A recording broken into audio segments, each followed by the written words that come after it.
A study has looked at the impact of how corporate governance impacts a football club's firm performance.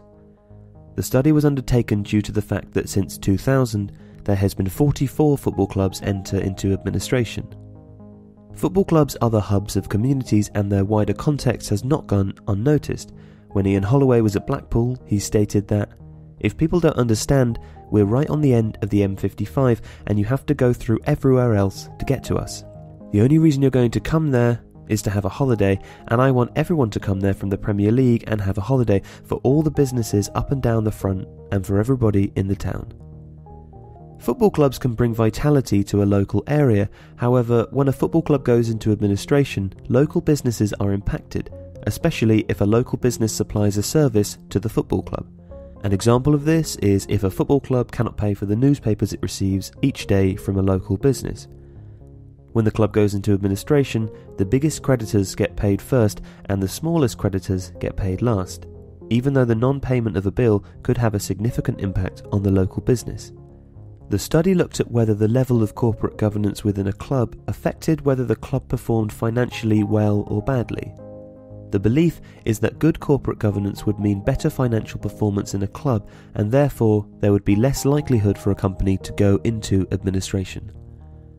At the time of the study, the top, middle and bottom teams from each of the English and Scottish leagues were picked for analysis. Questions were prepared to which the answers could be marked on a binary scale of good or bad corporate governance. A good example of corporate governance would be awarded a 1, and a bad example of corporate governance would be awarded a 0. The following questions were obtained from 3 years' worth of financial accounts of the football clubs and were the questions to be used to determine good corporate governance. Is the football club a public limited company?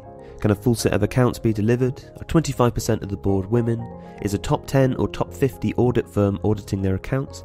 Is the director not the company secretary? Dividends paid more than 2 to shareholders over 4 years?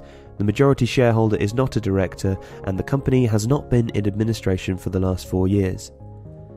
From asking these questions, it became apparent that the public limited companies had prominent corporate governance, with Manchester United scoring 6 out of 9 and Celtic and Berwick Rangers scoring 5 out of 9.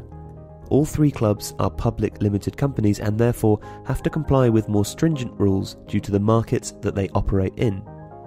An interesting result from the study was that Luton Town had the worst corporate governance, along with Ross County, scoring 0 out of 9.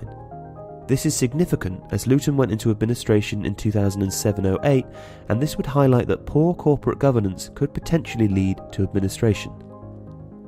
Profit is essential to any business, and football clubs should not be an exception.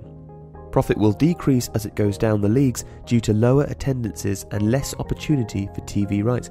However, it is possible to see that within the leagues, the clubs which will have better corporate governance generally do better with profit. For example, Ross County, who had a very poor governance score, have had huge fluctuations in their profit year on year, whereas a public listed company like Berwick Rangers have maintained the same level of profit and therefore have stability within the club. In an ideal world, football clubs would have corporate governance at the standard of public limited companies. This would mean there would be more information to publish in the football club's accounts and would highlight if there was any danger of the football club going into administration.